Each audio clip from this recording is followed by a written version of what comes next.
Missed an episode of your favorite podcast? Choose from over a decade of content in our archives, not just the latest episode. All free at gcnlive.com. This is your call to action. Get prepared, America. Economy, survival, energy, disasters. This is USAPrepares.com. Informative radio, educational radio. Interact now by emailing instructor@usaprepares.com or text at 434-390-7953. Class, please take your seats. Now, your instructor, Vincent Finelli. Everyone all set, cocked, locked, here we go. Your dial set correctly to USA Prepares. I'm so glad you're in class today. Today is a fun broadcast. It's always fun to be on the air with my dear friend Joey in Michigan. And I just wanted to say that Joey and I did not grow up together, and Joey found me. I didn't find him. He found me. He befriended me. He extended the offer of friendship first. And I'm so glad he did, because we think so much alike. And we talk often. We share ideas, concepts, what we think is going to happen, what we're going to do about it, things like that. And that's what we're going to talk about today. Welcome, Joey. Vince, good morning. Good to hear from you. Hey, Joe. Yesterday, we mentioned on the air that the Iranians shot down a U.S. drone, $180 million drone, and it caused some tensions, and Kyle called in and thought that gasoline prices would spike. And within seconds, the market responded, and crude prices went up 6% within seconds. When I was in school, I learned about something called random walk, W-A-L-K. You know, everything's bumping along just fine until something happens, and then things change quickly, dramatically. Now, everything was fine until John Hinkle took out a gun and shot President Ronald Reagan. You know, everything was fine, you know, even seconds before that happened. But after that happened, things changed dramatically. So yesterday, our drone was shot down. There was a change. This morning, at 4 a.m., there was a fire. Actually, there was an explosion. And workers at this location thought a nuclear bomb went off. What was it? Well, it was just outside of Philadelphia. It was the East Coast's largest oil refinery. They process 335,000 barrels of oil a day. Gasoline, diesel. This is unbranded gasoline, the kind you'd get at one of those stop and rob places or an independent gas station. And diesel, propane. And this plant is a 150-year-old plant. Boom. Now, the question is, this explosion was so big that it was heard 60 miles away in New Jersey, in southern New Jersey. They process butane, you know, for those butane lighters and other applications for butane. This is a big deal. You could see the sky ablaze for miles and miles and miles. Right outside of Philadelphia. I mean, right outside of the city of Philadelphia. That's one of those random walk events. Now, the question is, it appears that no one was seriously hurt. I find that hard to believe with the size of this explosion. However, we haven't built a refinery in decades in the United States. This one is 150 years old. And if you see pictures of it, you'll see that, boy, it's kind of rusted. Was it maintained? It looks like it was poorly maintained. Was it an act of sabotage? I'm not going to speculate at this point. But here's the thing for how does it affect us? Well, you can be certain that prices are going to go up. And they already have. They've gone up 5% already. And this happened at 4 o'clock in the morning, 5 hours ago. So I just wanted to mention that your life can change at a moment's notice, at a second's notice. And Joey, you asked me a very interesting question last night. We were chatting on the phone, as sometimes we do, throughout the week. And you asked me, so Vin, what would you miss? What would you miss if things changed? Let's say we're talking about a grid down situation. What would you miss? What would you miss if everything just came to an abrupt halt? What would you miss? And that's a really interesting question. And I've got a couple comments on about that, but it's your turn, Joey. What would you like to share about what I just said? Well, I have to be rude when I hear stuff like that, because any other time in my life, I would think the obvious, but seeing we've been lied to repetitively and repetitively and repetitively, and did I say repetitively, by our so-called masters, I have to really wonder who shot the drone down and who popped the refinery. Was it accidental? Was it intentional? I have to ask those questions, because that's the first thought that comes to my mind when I hear that. Because, it's interesting, 150-year-old refinery, and it's still functional. Yet you and I can't buy auto parts that last a year. Oh, my gosh.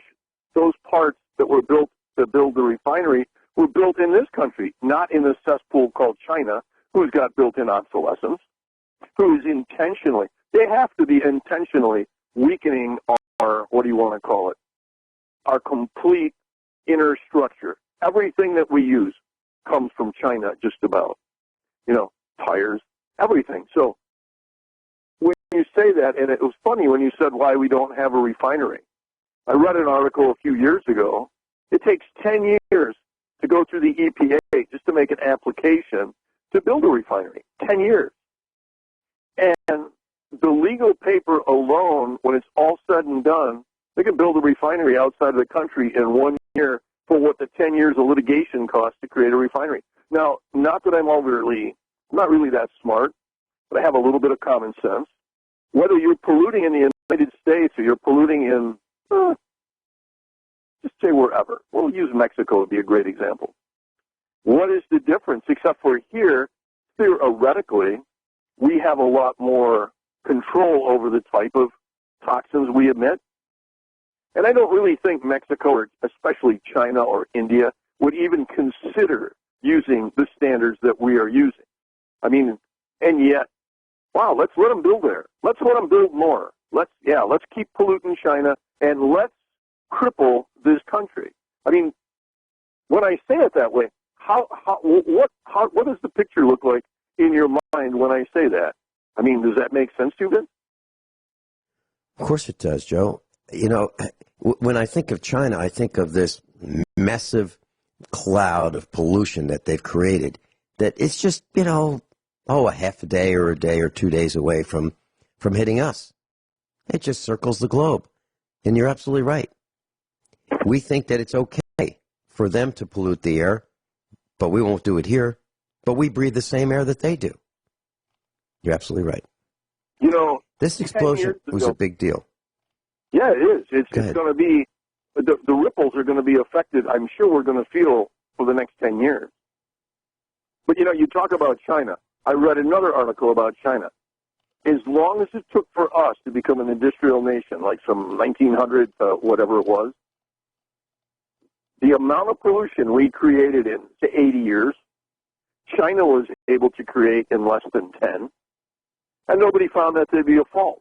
They used to have pictures of satellite maps over China with a plume. Like if you see a plume over L.A. with the smog, L.A. in proportion to China, the plume is equal. So L.A. is, however big it is, 40 square miles. China is a little bit bigger than L.A., I think, just a little bit. And the plume is just in perspective equal to. And yet all these parasitical garbage, Al Gore types, that want to save everything. Nobody was concerned that that pollution is there, but they're concerned about anything here. Hey, you ate too many beans today, and you're going to emit a CO2 gas that's going to create a problem. And the problem isn't anything we've done here. The only problem we have in this country, as far as I'm concerned, is the type of garbage that is allowed to be elected in this great, great, incredible place we call home, that our grandparents, our parents, and hopefully our future can still call home. Yet it's being whittled away step by step, minute by minute. And nobody cares because, hey, I'm a very busy man and I'm very important and I got a lot of things to do. I got to go to a softball game and I got to go to Little Debbie's cheerleading practice and basketball practice, and we better not teach them kids how to grow a garden because you don't want to know where food comes from. Gosh, food comes from the grocery store. Everybody knows that, right? Yep, that's what we do. We know that, and water comes from the faucet. And when you flush the toilet, you don't have to worry about it. It just goes. Right. You know, you mentioned something very interesting. You talked about the Chinese intentional. I believe you used the word intentional obsolescence, and I believe that's correct. It has to be. And the Japanese too. I was working on a Lexus. And I looked at, I was under this Lexus, and it's a 2000 model Lexus. And you'd never see this unless you get underneath one. So we put it up on the lift. And I was telling our son about this.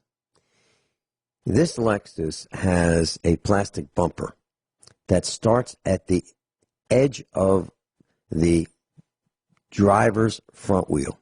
It wraps around the front and goes to the passenger front wheel. In the back, there's the same thing, starting at the back edge of the wheel well. The bumper wraps around from the driver's side across the back to the passenger side. So wheel well to wheel well is bumper. It's plastic. Behind the side of the bumper, on the side of the car, there's nothing. There's a couple inches of airspace.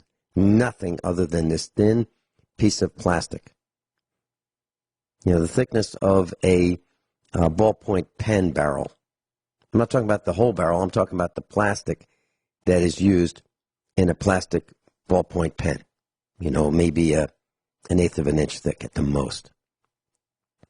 Behind that, the crash area, so if you were to ram into someone or someone were to ram into you, there is about 2 inches of styrofoam. I'm not kidding, 2 inches of styrofoam. And then there's some metal. If you hit somebody in the front, if you run into somebody, you're going to take out, the bumper, the grill, the radiator, the air conditioning system. That's the first to go. Possibly on some cars, you take out the power steering system. It's amazing how flimsy these vehicles are. And if you look at the suspension, the rear suspension of a Lexus. Now, I'm talking about an Asian Mercedes, a Lexus, right? If you look at the suspension and you drive in salt water, you will see that the suspension is rusting and rotting away when it never should be, in locations it never should be. I'll talk a little bit more about this intentional obsolescence when we come back. You won't believe it. So just for my amusement, I decided to look up what an axle half replacement on this Lexus would cost. And we're replacing both left and right front axles on this Lexus. So these cost $494 a piece. So $660 a piece to replace the axle halves. And why do they have to be replaced? Did they go bad? No. What happened was they had these rubber boots to keep the water and dust and grit out of these constant velocity joints. There's 2 on each axle half. So there's 4 rubber boots. So one failed on each side of the car. So both axles have to be replaced because of premature wear from sand and so forth getting into the bearing surfaces, if you will. A $6 part the rubber part, failed. It didn't have to fail. It doesn't fail on Mercedes. They last fine. Now, these Asian ones, they fail, and then you have to replace the axle shaft. And the reason it's so expensive is one of the axle shafts goes through a motor mount. So you have to jack up the engine to take out the motor mount to then press out the axle shaft out of the motor mount. Am I kidding? No. Now, is the average guy going to be able to do that? Sure, if you have a lift. If you don't have a lift, it's darn near impossible to do this job. It's miserable to do this job. And to make it more fun, Toyota does not rust protect the bearing, the center bearing in the axle shaft that you have to press out. So it's rusted in place. So then you have to get a torch to heat up the bearing carrier in order to press the bearing out that's attached to the axle. It's miserable. And none of it had to happen, none of it. Because the axle shafts would last just fine if they put a better quality rubber in the manufacturing of these dust boots on the axles. It's as simple as that. I looked at a Toyota Tundra yesterday. I couldn't believe it. 2013 Toyota shows up here, and this guy's really proud of it. I looked at the bed. I'm thinking, boy, this bed's pretty short.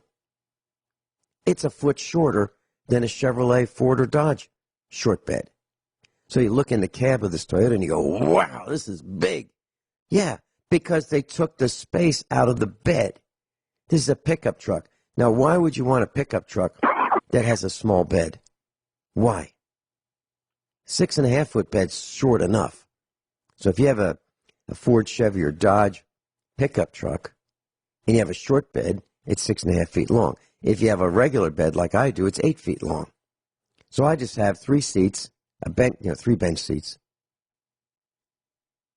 and an 8-foot bed. That's what I want. I want a pickup truck that's a pickup truck, not a car with a 5.5-foot bed behind me. And that's what this Toyota Tundra is. To make matters worse, I was looking at the bed, and it has rust right through the bed.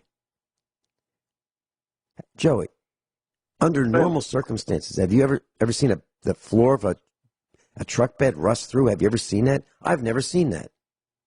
Yeah, mine did because it was 20 years old, and I never give it a wash. This isn't. But, no, I know. Okay, well, this isn't 20. No, I was going to tell you the Tacoma trucks, the older ones, Toyota had to replace all the frames.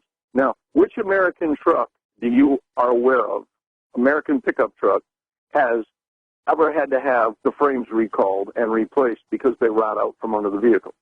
And this is not it's not a mini truck, but it's not like the Tundra, the big one. It's the in-between one. And I just seen a guy, he lived in Colorado, bought the truck there, and I says, wow, this is pretty clean. He goes, yeah, but I just missed having the frame replacement done because it was only a limited time. But take a truck called Mitsubishi Fuso.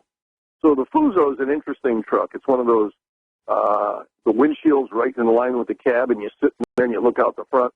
Well, the Fuso is interesting because it's one of the few of those little kind of trucks. The Zuzu was embarrassed to make a four-wheel drive one for the States. They go all over the rest of the world, but not in the United States. But Fuso is. But the Fuso frames rot right out. And a replacement frame is like 3 times what it's worth to even replace. So we'll talk about this when we're over. Yeah, hold that thought. Joey's with us. Interesting discussion, class. You won't hear it anywhere else. Class, Joey's with us. Joey in Michigan. It's a treat to be broadcasting with Joey. Mustafa in Germany. Welcome. You're on the air. Hello, Vincent. I'm sorry to call you throughout the show. I was hoping to get a chance to talk to you for a minute off air. I'm calling in regards of a previous guest you had on the show. It was a gentleman who was running a medical marijuana company in Canada. And you guys were discussing how they're planning on working on somebody to export to Germany possibly, and I would like to get in touch with somebody. Okay, you've got the wrong guy. It must have been a different broadcast because I wasn't talking about that. No, it was on your show. I'm pretty sure. I've been listening to to you for many years. It's been a couple months, so maybe you don't remember. But okay, I appreciate thought you were talking a couple of days ago. Okay, or a day ago. All right. Well, I'll tell you what. No. Why don't you leave your email contact with our engineer, and Okay. I will contact you. How about that? Absolutely. I appreciate that. Great. Well, thank you very much. Thank you very much. I'm going to put you on hold, and our engineer will get your information. Thank you. Awesome. Thank you. Have a good day. You too. Okay. So, Vin, let's sidetrack to the last great news bit from the last commercial about the retaliation. Trump held back from launching a strike, but some other intellectual, he's all for it, and it was about smoke and fire. So first things we should consider is whoever wants to retaliate immediately, let's do like they would do to Martha Stewart. Let's do a complete investigation. Those people, their friends and family, what stock they own, and what's their incentive to want to retaliate, other than, for the good of the people, number one. Number two, when you look at this and you start to question, how this all works, retaliating is one thing, running is another thing, but the amount of debt we incurred from the last experience, once we achieve the $20 trillion deficit, trillion, now we're at 22 and growing. There's no way to ever pay the debt off because now it has a perpetual motion of debt increase. So if you would want to collapse an economic system based on a paperless or paper society, and you want to go to cashless society, this would be a great opportunity to collapse a monetary system, come back with a digital system, and this way it makes a lot more sense. And it's a funny thing about people. When they're hungry, they'll pretty much do whatever you ask them. You can feed them anything you want, sewage, toxic waste, pretend it's McDonald's. Oh, yeah, feed them McDonald's. It's one of the same. And you can do all of that, and they'll say thank you. But if you come at gunpoint and force them, they'll be really angry with you. See, you have to look at the bigger picture, or at least I do, because I'm not that educated. I don't have a lot of pedigrees behind my name, and I just have the word simple behind me. And when you start breaking this down in the visual context, you got to question everything these wonderful people want to do for us. We go back to a foundry, 150 years old. There's bridges in New York that are 100+ years old, and yet any time you drive on an interchange, they're constantly rebuilding bridges. How is that possible? They built old bridges going out to Key West and saltwater. They're still standing. And then they build a new one. But, are we back to the faulty material? Do we intentionally build even steel in this country? Do we do it intentionally? You have to, I'm not a metallurgist, but I know there are people that know the structure of steel. That's why even if you buy a knife, there's certain grades of steel for a knife if you want a more durable, sharp edge, something that doesn't wear out. But everything coming from China, if you didn't know better, and this didn't just happen overnight, this has been how long now, 20+ years? We've switched our manufacturing over to China so we could become a global economy, and we could do all of this. Why? Who's benefiting from this? Apparently not, especially not the American middle class, because the American middle class is about crippled and obsolete. Yesterday when that lady Jean called in, and she was saying how evasive it is when some troll, some rectal thermometer inserter from a medical facility would call and question how she lives, what she has in her house, what she does. Whose business is that of anybody? And the fact that anybody would even answer that and dignify an answer to that, that's like beyond my comprehension. But I guess if you're in line for some more of the soup or the tea, yeah, no problem. Thank you. I'd like to have more, please. Have some more porridge, sir. What is wrong? How is it so? One of my questions was, how different is the world this year just from last year? When you look through your eyes today it's like almost a place you don't even recognize, and that was a year ago. Whereas as we were growing up as kids, gosh, for like 25 years, you always knew what to expect. It was this, and that. The weather was this, and that. Now all of a sudden, nobody questions the plumes constantly bombarded in the sky, and you can always tell with the amount of plumes how the weather's going to affect, or you're going to be affected by the weather in the up and coming weeks. You know, Rick Miller talking yesterday about the day after tomorrow scenario. I mean, nobody even knows what that means because, what does that mean? And nobody wants to take the time. Day after tomorrow. Well, that's a movie for some of the people that didn't hear Rick talk about it 5 years ago. And they should see what happens when, and he said, when you start seeing softball-sized hail, then you know the weather end is near. Well, they've been having baseball-sized hail, so we're getting close. And, I mean, if you have even a small amount of gray matter, and I have to say it insultingly like that because, and you know, it's not fair to the listeners of the class because most of the people that I believe listen to your show are way outside of the box. But for those that tip in, you know, what possibly could they be imagining? Yesterday claimed Illinois said their whole corn crop's a failure. Well, gosh, if you think a drone strike had an effect on oil, what would you think Illinois' corn crop, grain crop, is going to have an effect on the futures market? You don't have to be you don't have to be an Einstein to figure this out. You just have to breathe slow, take a look in a picture, don't look at numbers, just visualize a picture. No corn. What does that mean?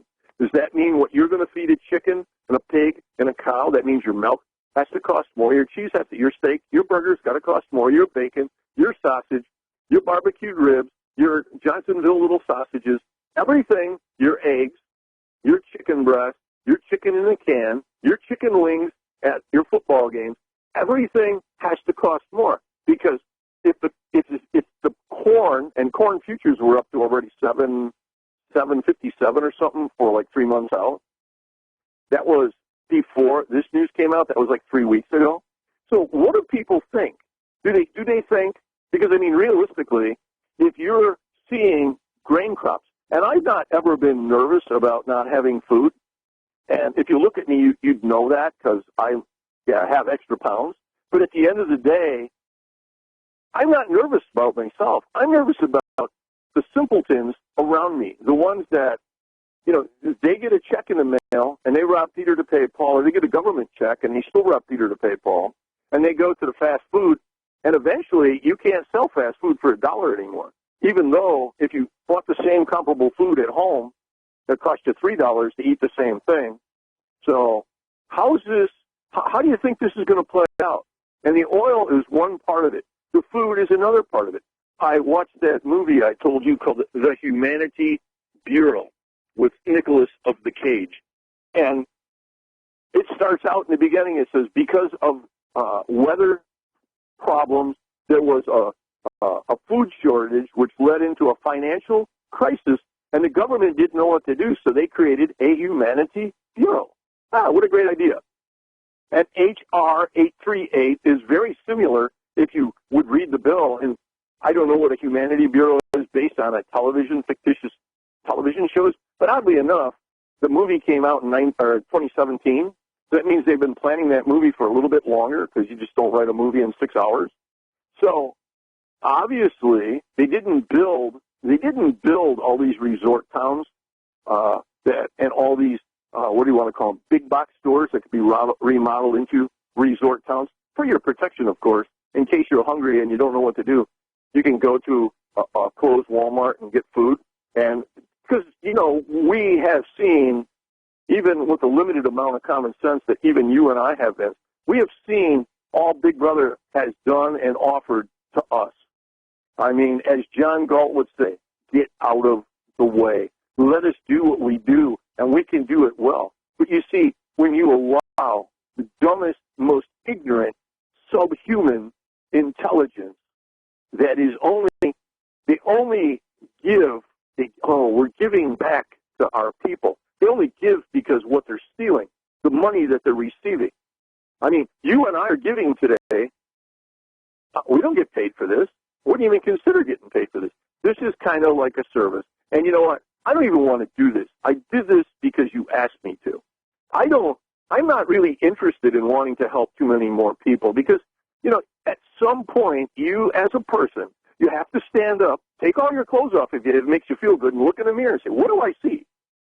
And you have to take responsibility for you, not some parasite in a government that doesn't even know there's a problem. You know how many people you could talk to, whether it's on whichever level of government, you know, your blue plague friends, your fire people, I don't care which part of the world they come from. They don't even know the crops aren't planted because they're not even smart enough when they drive to observe there's empty, barren fields after field after field with chatter. And even the grass won't grow because of the Roundup from last year. But whatever's coming in this rain, because there's mold, there's algae on the soil now. Have you ever seen mold and algae on soil after a rain? How's this? You know, I say this and I sound like a madman, but this is like a movie that we're about to star in, every single one of us. And if you don't think China deliberately or our government was behind China or whoever is doing this big facade, this is ridiculous. This is ridiculous. You know, when we were kids and your mom and dad bought a car, the car never had rust on it. Then you remember in the early 70s, 72, from about 72 to 77, the cars rotted out because they were going to save money. And then all of a sudden, nobody wanted to buy a car because they would rot out. So now the body doesn't rot out as fast, but then the drivetrain doesn't work. Or it's all electronical parts. Or it costs you 2 times what you paid for a car to keep the old car running with parts. Does any of that make sense to you, Vince? Oh, it absolutely does. And it's even worse than that, Joey, because, well, when we come back, I'll tell you a short story about just what it takes to get parts that might work. Just because you go to the auto store and you buy parts and they're in a nice box, doesn't mean they work. Doesn't mean they work properly. Doesn't mean they're going to continue to work. And just about all of it's from China. We'll be right back.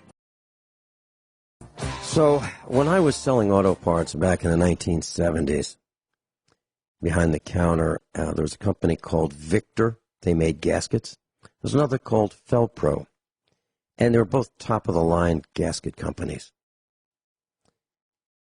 So we're working on a Lexus, and we bought top-of-the-line Felpro gaskets, valve cover gaskets, made in China.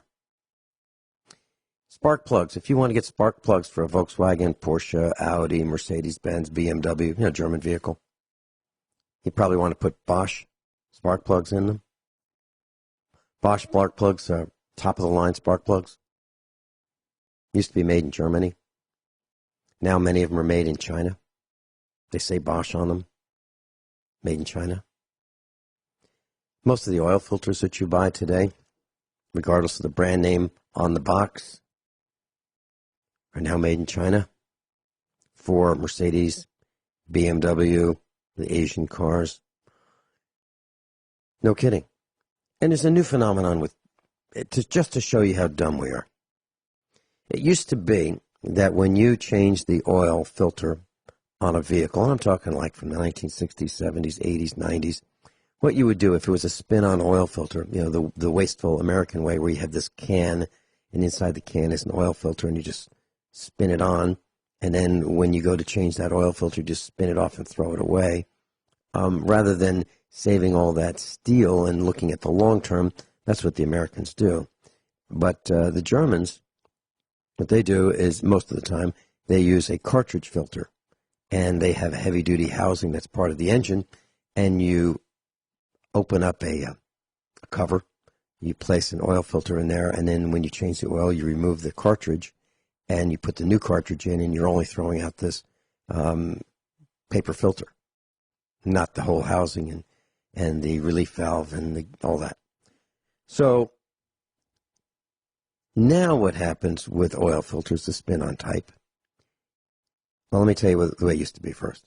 So what you would do is you would spin on the oil filter, and there's a rubber gasket, and you spin it on slowly until it makes contact with the oil filter mount on the engine. And then you turn it 3/4 of a turn. And that was perfectly tightened so that it wouldn't leak. Well, the new oil filters, you don't do that. You can't turn them 3/4 of a turn. They're made so they only turn a half a turn. And that's when the metal case, the housing, bottoms out. And that's so the generally dumb people who change oil filters tighten them the right amount because they're not smart enough to know what 3/4 of a turn is. I kid you not. You cannot turn a new oil filter that's from most vehicles more than a half a turn. It bottoms out at half a turn. So you can't make a mistake. It's ridiculous. And I don't trust it. I'd rather go by feel, the way I used to, the way I was trained. That always worked. So that's just the oil filter thing. Then you go to the axles. And so we changed an axle on an all-wheel drive Mercedes. There was a clunk. Just a clunk if you were at a stoplight and you were going to turn from that stop and the wheels were turned, it would make a slight clunk. Well, I didn't like it. So we decided to change that axle. Got a new one at AutoZone. Put it in, and it leaked. It leaked fluid out of the differential. What's going on? So we thought, well, it must be us. So we took the axle out, and it's like a 2-hour job. And we replaced the axle seal, which you can only get from Mercedes. It's $50 for the seal. Put in the new seal, put in the axle. It leaked. So we think, okay, maybe the axle's bad. So we return the axle, get another one. Put it in, it leaked. Okay, get another axle seal, $50 more, put it in, it still leaks. Take it out, put the original one in, the one that came with the Mercedes truck. Doesn't leak. Now, why is that? I believe it's because when the axle shaft was machined, the part that goes against the oil seal was designed to have like a screw-type pattern to it. So it would unscrew the lubricant from the differential so it would leak out. I believe that was the problem. Or that the size of the axle that mates with the oil seal was too small. So that was 2 out of 2 from AutoZone that failed. Then we're working on another vehicle, a Lexus. And this needs a front axle. We put the driver's side in. We think it's okay. Working on the passenger side. Oh, we take it out of the box, the new one, and it's dented. It's got a dent in a heavy metal piece. Okay, so we look at the box. The box isn't damaged. AutoZone is kind enough to replace it. The guy shows up with a new one in a box. We say, let's look at it. It's damaged as the same place. So it took 3 axles for the Lexus to get one that worked. Took 2 axles for the Mercedes, and none of them worked. Now we're talking 5 axles, and 3 of them might work. I'm sorry, 2 might work out of 5. 3/5 failure. Chinese junk. We'll be right back. Everyone all set? Hour number 2 of USA Prepares. Joey used a great term, intentional obsolescence. So, in a 1999 Dodge Ram 2500 turbo diesel truck, I took off the bumper, and it was made in China. Brand new. I'm talking about the original equipment bumper from Dodge, Chinese bumper, chrome. So I got out a scale and I weighed it. And then I weighed a replacement bumper that came from China. Looks the same, 20% less metal in the new one. That looks the same as the old one. So then I decided to weigh the brackets that support the bumper, the new one versus the old one. The new bumper brackets weigh 20% less. So what is happening to all of us is this, what Joey calls intentional obsolescence, removal of material everywhere they can. So in my opinion, there is absolutely no such thing as a new, reliable, maintainable vehicle. You will not be able to maintain your own vehicles, and they will not be reliable because of things like these rubber parts that are designed to fail. And does one fail and the other not fail? No. No, they fail at the same time. And if you want to see what I'm talking about, you go to rockauto.com and you look up your vehicle and you click on the date, you click on the type of vehicle, the model, and then you look at the categories of parts. And you'll see some of them are in bold and some of them are not in bold. The bold ones are the ones they sell a lot of. Those are the ones that keep breaking.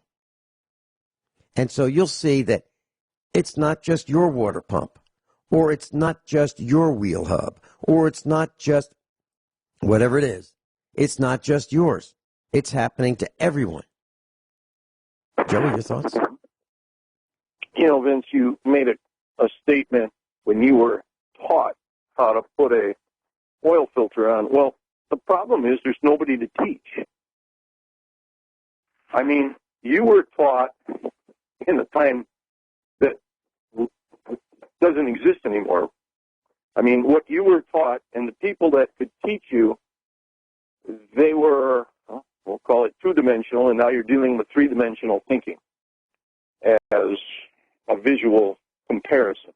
Because I don't care what you do to a younger person, unless he has a limited amount of education, and he hasn't been, reprogrammed using video games and a phone.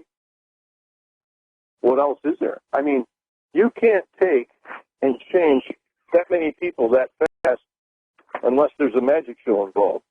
I mean, you and I see things a lot the same, and, you know, but we're also from the same time. We grew up at the same kind of time, you know. You and I can't help anybody. They got to help themselves. You know, you and I can make a suggestion, and there are people, that's all, even if they go, well, I didn't think about that. You know, questions that you should want to really think about. Just say, like, in your neck of the woods and to the west and north, where all this flooding I see online shows roads missing, floods. I didn't realize why the crops aren't planted. Because when you drive by the fields, they look really nice. And yet then I drive by where they tried to get in, there's giant ruts, and they needed one of those super jumbo large four-wheel drive tractors to pull the other one out that's stuck, and some of them had to leave the disc or the appendage. But the ground is super saturated. Now, something nobody's ever thought about, because we've never seen super saturated ground, roads missing, and now you've got to travel because you're going by friends, family, because where you're at, something bad happened. Let's just say you get this little scenario. Now you're trying to travel. Well, all of a sudden, most people don't know how to read a map. Their cell phone's going to take them down, this road that doesn't exist, or this road that's got 4 inches of water on, or this road that's super saturated and you get stuck in. There's so many scenarios that you could evaluate. You couldn't think about them all because you'd be exhausted. So you and I can't teach. If you already don't know, it's like the one guy I was listening to, he says, you don't just take seed, throw it in the ground. I mean, you have to cultivate. It takes years to know how to grow a garden. It's like putting an oil filter on. You get to a tightness, and then you go a little bit more, but not that much more. And how do you know that? Well, it's trial and error, and you'll learn that over a period of time, and somebody else was guiding you, and they say, here, you feel this? Yep, I see your point. Now a little bit more. Got it. Okay. Now you're still perfecting that. You've been doing it for 40 years, and you're still perfecting. So you see my point. How can we help anybody that isn't capable of already helping themselves? And all we're suggesting, I think, are ideas that they might have not considered. You know, if the dollar collapses, and you got to wonder, you have to wonder why you'd want to start another war. And I know that's such a bad place. And I'm not, that religious issue, those are big problems, especially when they take your head and they remove it from your body. You'd have to ask a question why you would make a law in the state of Georgia, execution by guillotine. That's the only state that has it. And that's a whole other subject, but people should look that up. The guillotine law, Georgia, 98, 99, 97, 98. I don't remember. That's really hard to find, but it's still out there if you're diligent. I haven't scrubbed all those, and you'll see a copy of the bill, and you'll see who's responsible for the bill. But how can we help? What can we do? We can't hardly help ourselves anymore because we can't even find the right parts. You talked about the Lexus. Who could fix that? First of all, the average person that has a repair shop or a lift or ramps, anything that he can work on his car, he wouldn't buy the Lexus to start with because it's way outside of the box. He would buy a simple, older vehicle that he's familiar with, that he could fix, that is tried and true without all these extra parts. So, I mean, you can't feel sorry for a lot of these people. They think because they bought that name, look at me, I am something special. And really you are. You really are special. You might put the parentheses like special ed behind it. I mean, that's a simple way of putting it. And I'm not saying everybody that buys that car, but a lot of people buy it just because, hey, look, I'm keeping up with the Joneses. And I don't need to be the Joneses because the Joneses, they don't even know there's a problem. Correct? I mean, have you noticed that? Yes, absolutely. They don't know there's a problem. And let me just put an exclamation point on what you just said. So we decided, just for the heck of it, this particular Lexus was leaking oil out of the valve cover gasket. Okay, so that's a $500 job. If you look up on the internet, what does it cost? The parts cost $18. $18 for a Felpro gasket set to replace the valve covers. Why do you have to replace them? Because the rubber that they used at the factory at Lexus, Toyota, gets hard. Instead of staying supple and preventing leaks, it gets hard and oil flows right out of the top of the engine, all of the the exhaust manifold, and starts burning. So there's smoke coming out from under the engine while you're driving down the road.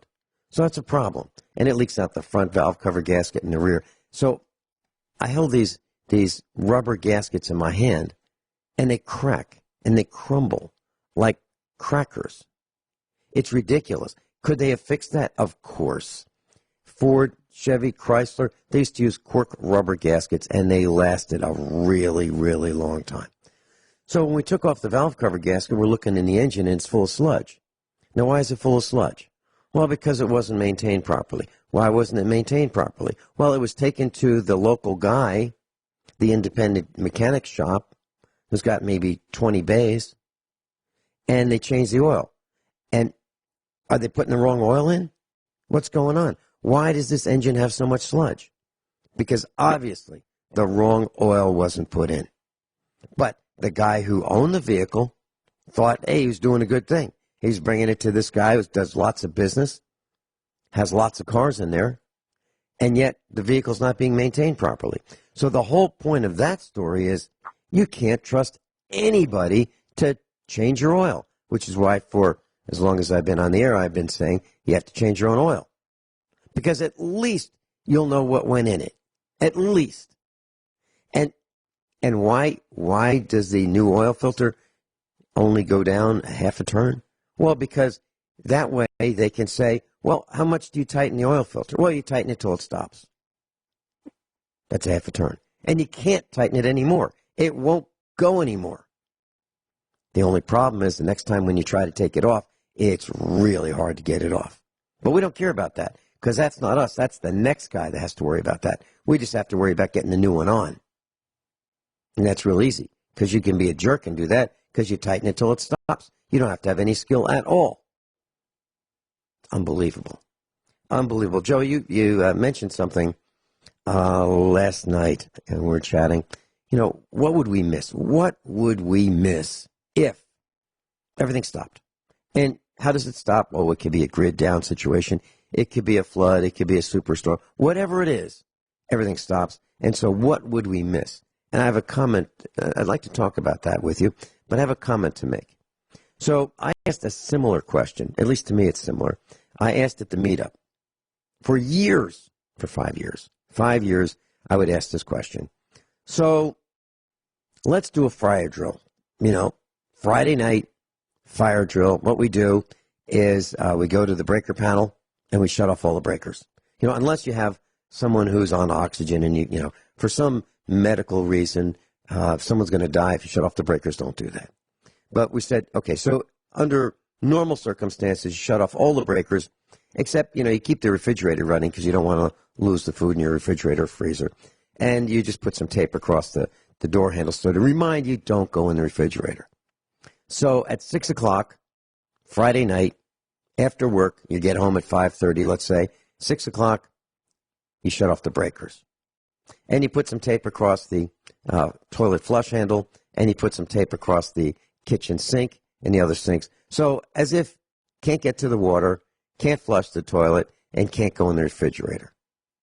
And with the breakers off, you have no lights, no TV, no cell phone charging, and you know it's going to happen because you know at 6 o'clock you're going to do this. And then what you do is you have a piece of paper and a pencil, and you sit around the kitchen table and you say, what don't I like? What don't I like about this? And you only do it for 3 hours, from 6 to 9 p.m. And the family sits around and says, boy, this is kind of lousy. And you just write down what you don't like about it. So next time, when it happens for real, you can say, boy, that was really lousy. I didn't like eating beans anyway, but I couldn't open the can because we have an electric can opener, and that doesn't work without electricity. So we were hungry, and we were thirsty. You just write that down. So what happened? I asked everybody to do it, took volunteers. Yeah, I'll do it. All right, great. We'll talk about next week what you didn't like. Next week, nobody did it. It's too hard. We'll be right back. So, Joe, what I'm saying is people don't want to prepare. They don't even want to know what they need to know when things get bad. It's too much trouble.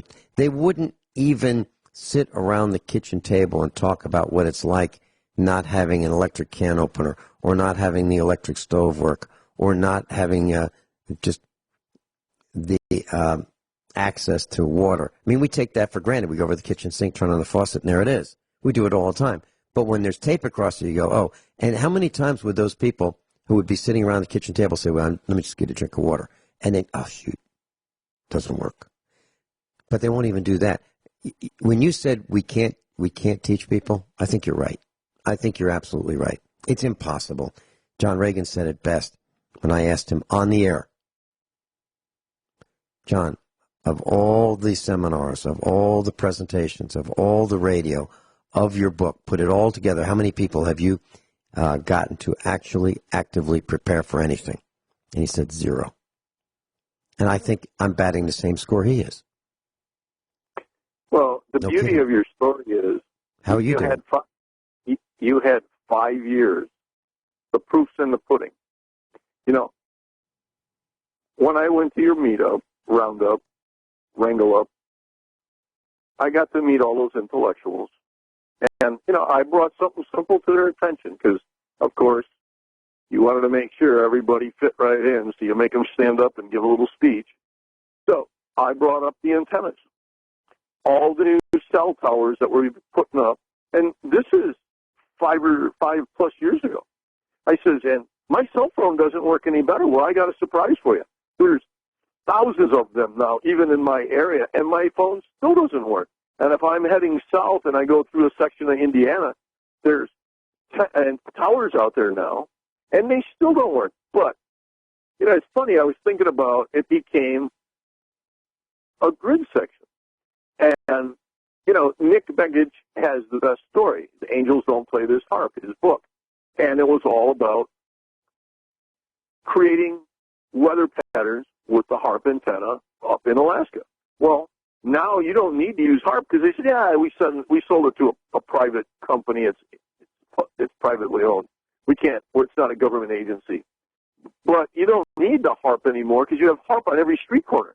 You've got to question what these antennas do because obviously they're not here. And it can't really be well for G5 because G5 has a smaller antenna. So, again, people, it's easy and they don't care and they don't want to know. And I'm not going to feel bad. But the one thing you and I've learned, and probably a handful of other people that listen to your show, before where you would have opened your door with compassion and treat somebody because they were having a hardship like you'd want to be treated, you're not going to open that door. You're not going to even let them come on your property. And if they come for your stuff, you'll destroy it just so they don't get it. Because, you know what? Those that fail to plan to fail. That's Napoleon Hill in his book, Think and Grow Rich. The point of the story is, I don't no longer feel sorry for stupid. And I'm not saying I'm not stupid. I'm not super smart, but, you know, there are things. And I don't run the gauntlet and tape all my faucets off. But I do know what it's like when the power goes out for a day, 3 hours, or 3 days with no power. And it's not good. And what am I going to miss? I'm going to miss everything. I'm going to miss a cheeseburger. I'm going to miss hot coffee and a hot shower in the morning. I'm going to miss toast. And I'm going to miss a whole lot of things. I'm going to miss going to a store and talk to the, the checkout person and make them chuckle and laugh. I'm going to miss so many things that's not even going to be funny. And then the hardest part is going to be determining what kind of person you come up against. Great series I've been watching, The Black Sails. And the sad part of the sail is the chief pirate, of course, he had to be gay.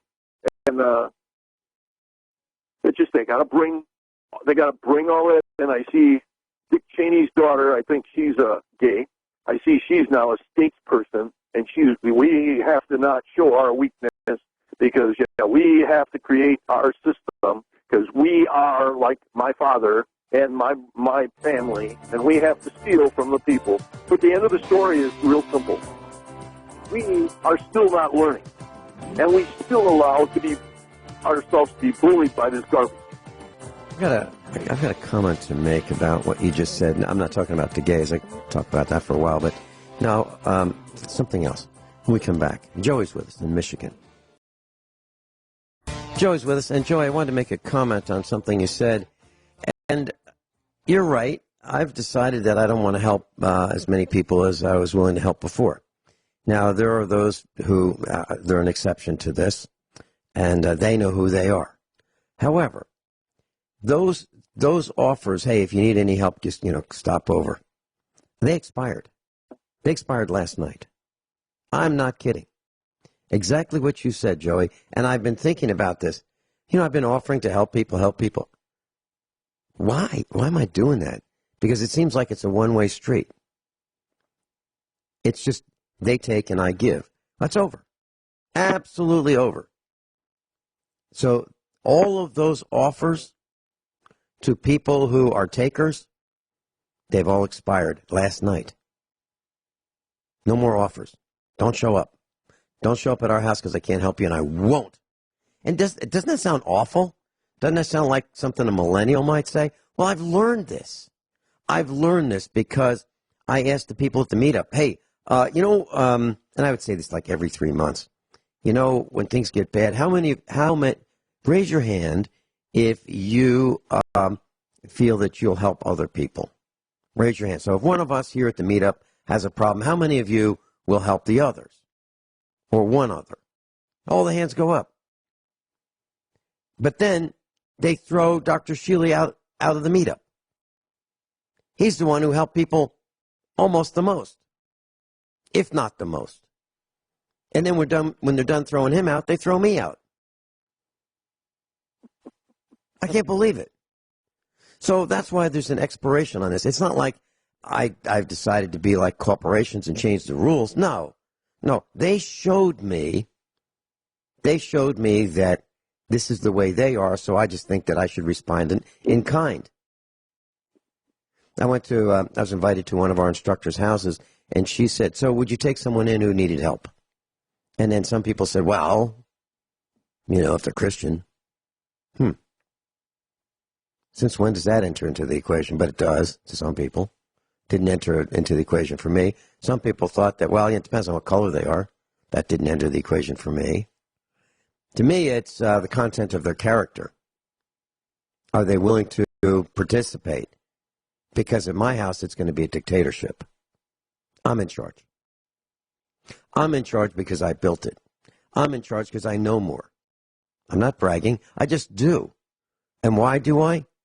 And why does Joey know more? And why do our other instructors know more? Because they want to know more. They work at it. It's like that garden that you talked about. You know, people think, oh, I got me some seeds. I'm going to grow a garden. If anything gets bad, I'll be okay because I got, seeds. But they've never planted them. They've never tried. And they have no idea that if you've had less than 3 complete failures trying to grow a garden for 3 years in a row, if you've had less than 3, you've got a green thumb. Joey, it's frustrating. I just got off the phone during the bottom of the hour break. We've been dealing with a propane company for years and years and years and years, and they're at $1.74.9 for propane.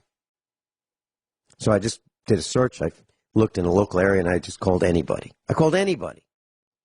And I talked to a guy I never talked to before.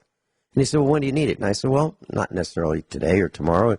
I buy based on price, and I want to make it convenient for you. I don't want you to come out and bring, part of a truck for me and just for me. I'm not in a hurry. So if you've got deliveries that are in the area and you want to fill up your truck and make several stops and make it count for you.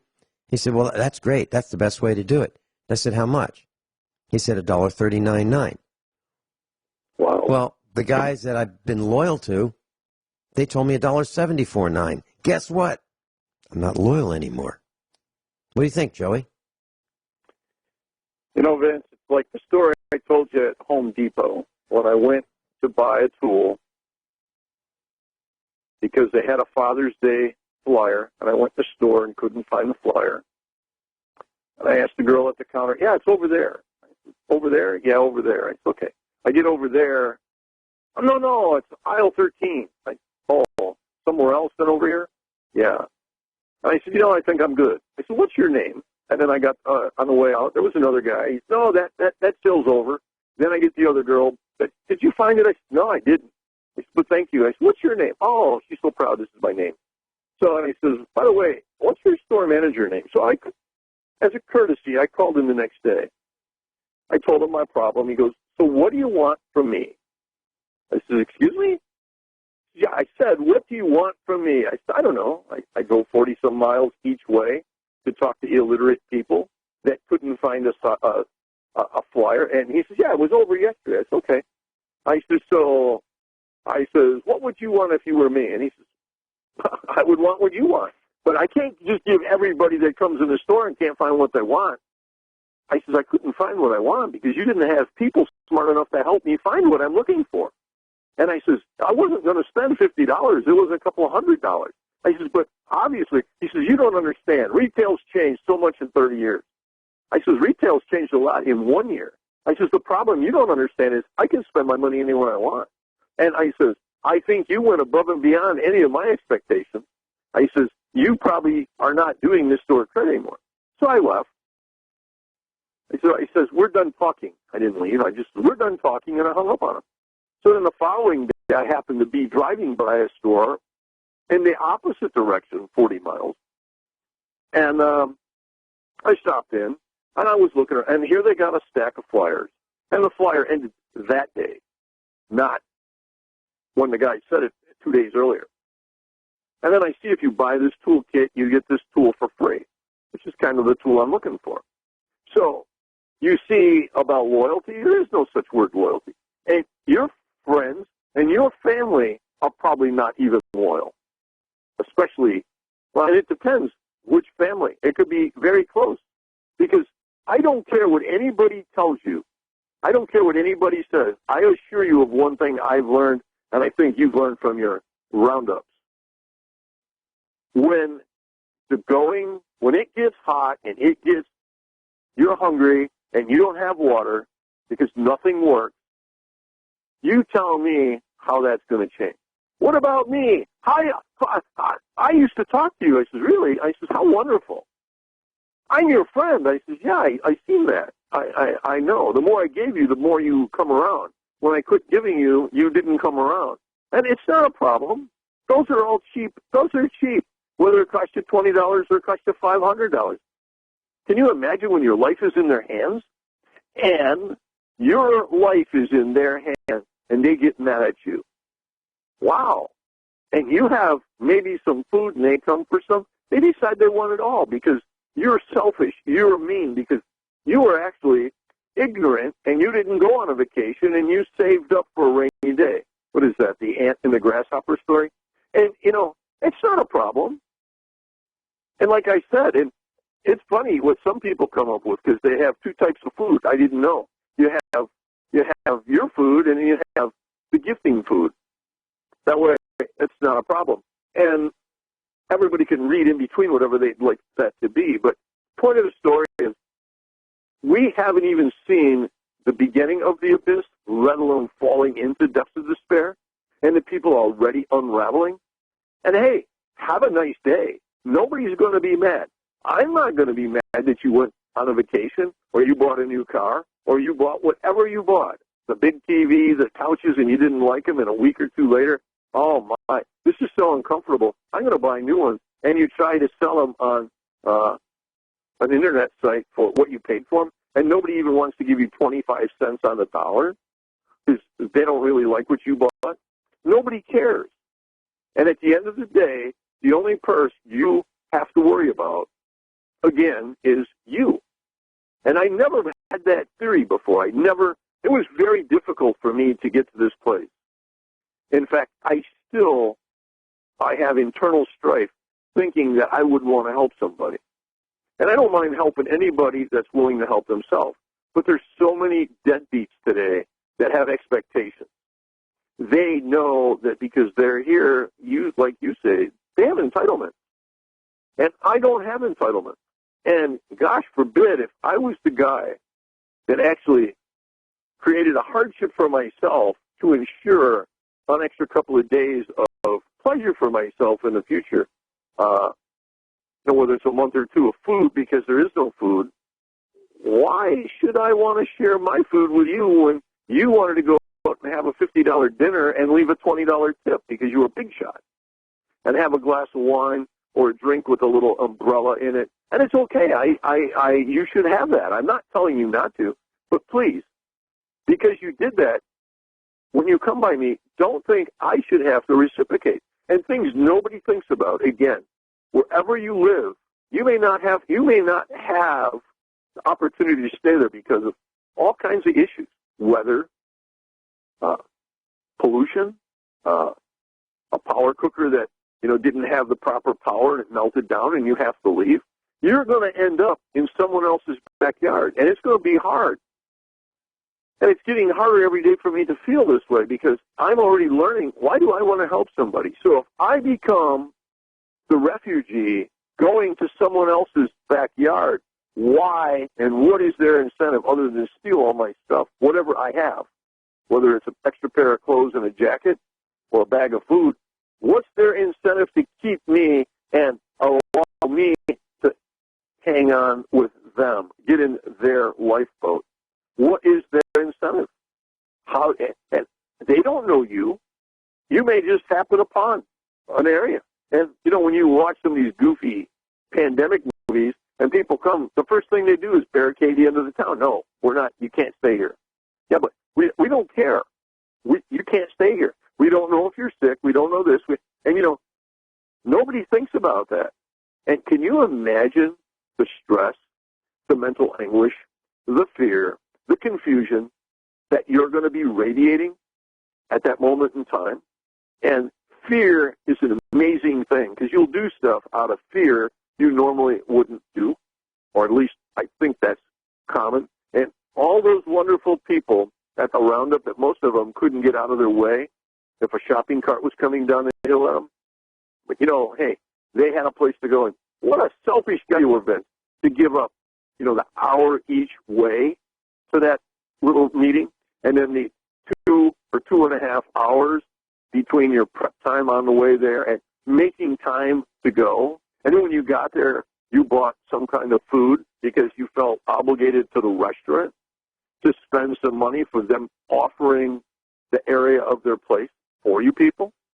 And then most of them big shots had a cup of tea or a cup of coffee and ran the girl ragged, as I remember, and they couldn't leave her $1 or $2 for gratuity, even though she gave up her 3 hours of waiting on other people that would actually leave gratuity. Those were the big operators, the freeloader, I guess we'll call them. And They knew who they are, and if they're listening, I never forgot. I was only there one time, and that was one time too many. And it's not a big deal. I mean, it's easy to see stuff when the writing's on the wall. So, yeah, what a rotten guy you are, Ben. Selfish, greedy. We'll Just be like right me. back. Class, Joey is a very, very close friend, and we think alike. We'll be right back. Joey, I have 3 quick comments to drive some points that you've made home. So let's talk about loyalty for just a couple seconds. Several years ago in the Springfield Village, people bought propane from a propane company, and you could pre-buy it. You could pre-buy it in the summer, and they deliver it in the winter. And so there was a guy who bought 1,000 gallons on a pre-buy, paid for it, and he was going to accept delivery later. Then there was a shortage. Between the time he bought it and the time he was going to take delivery, there was a shortage. So he called up the propane company and said, I'd like the propane. And they said, listen, we can't do that, and we're not going to do that. Now, if you want propane, we'll sell it to you, but it's going to be not $1.79 a gallon like you paid for 1,000 gallons. We'll sell you a different 100 gallons, but it's going to be $4.49 for 100 gallons. Now, you have to pay for it first, and then after you pay for it, we'll bring you 100 gallons. That's loyalty. So this guy was loyal to them, and they took advantage of him. So my advice is never pre-buy. Never pre-buy. Buy it and take delivery. Second thing, so I can imagine your phone ringing, Joey, at your place, or people showing up to your farm saying, hey, Joe, I need your help. Or, hey, Joe, I need to borrow your backhoe. Or, hey, Joe, I'm going to, that hammer drill, I need to borrow that. Hey, Joe, I'll keep your tractor lubricated and, make sure the battery's charged. I need it for a month. Or, how about this one? How about the guy that shows up to my farm and he says, hey, I need to borrow your pickup truck. I looked at him. I didn't say too much. But the look on my face was, have you lost your mind? You need to borrow. What? Are you kidding? Who are you anyway? That's the kind of stuff that's happening. Any comments, Joey? My truck is like my underwear. They're mine. I'm not sharing those, and if they take mine and wear them, I don't want them again. And 2 points I have to make. When I said about you being this, and that was facetious, of course, because you're one of the most generous, giving people I know, number one. And when I was talking about black sales and the gays, I was not bashing the gays. I don't care. As I said many times, I have friends that are gay, but at the same token, I don't want it slapped in my face every time I look up. I see this. It's appalling to me to have it rubbed in my face. It's not appalling to me that those people choose that lifestyle. I don't care what you do in your privacy. And to follow up with your question, there's no more giving. The giving is all over. And these people think they're going to come and slap you on the back. Hey, buddy, hey, good to see you. Yeah, there's people, they know whatever I have within reason is theirs to use. They know that. And it's a reciprocating, two-sided scenario. They know, and I know if they have something and I need it, I call them, and boom, it's not a problem. But the freeloaders, I got to see if I got, I loaned it out. I got to see if I got it back. Let me think about that. It's getting fixed right now. But as soon as it's done, I'll make sure you're the first guy that gets to use it after I get done paying $2,000 to have it fixed. They'll be okay with you, right? I mean, because you have to tell them stories like that, right? You have the same problems on your end of the fence? Of course. Everything we have to maintain it.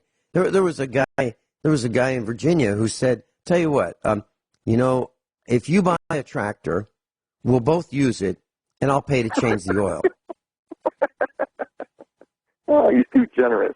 I said, I'll get right on it. And I would have not only, I said, I'll get right on it. What's your favorite color? What color tractor should I get so I don't let you down? The rear tires, unmounted, are $1,000 a piece for a tractor. And he's willing to change the engine oil, 8 quarts. Man, 8 quarts and a filter. I have a friend since 3rd grade. And I told him I would come and rotor-till his garden. And what I'd like for doing that is 5 gallons of diesel fuel. So he asked me when I was coming. I said, well, did you put the fuel in the tractor? because I don't think there's fuel in there. Well, I don't have a can. I said, oh, you don't have a fuel? I got one you can borrow if you want. Well, and it's $15. I have an 8-foot PTO rototiller. It cost me $3,200, not to mention getting it, the tractor, and when I blew the tires out, for the used tires, I paid $1,000 for 2 used tires, tubes, and have them put on. And I didn't ask for the $1,000. I asked for 5 gallons of diesel fuel. And it seems to be, and he's going to go rent a walk-behind tiller. And he's going to probably pay $70 to use that. And he's going to sleep for 3 days after he uses that tiller. But, hey, not a problem. I'm not concerned. And I feel bad. Every time I drive by, I'm thinking, man, I should just get... No, I'm not doing that anymore. I'm not allowing their emotions to play on my stupidity. Because I am stupid if I choose to help somebody that doesn't even want to help themselves. And does that seem fair to you? Joey, so 5 gallons of diesel doesn't go very far in a tractor. And so if I'm not mistaken, all you're asking him for is just to pay for the fuel. To do his yard. That you would have to pay for. That's right. So you're only asking for just the fuel, not compensation for the wear and tear and all that, just for the fuel that you'd have to use anyway, or he'd have to use anyway. But no, unbelievable. Joey, these are the stories that people need to know because it's going to get worse. These are the good times. These are the great times. It's just going to get worse by tomorrow and the day after. Joe, hey, thanks so much for dedicating 2 hours of your expertise to our class. Be safe. You too.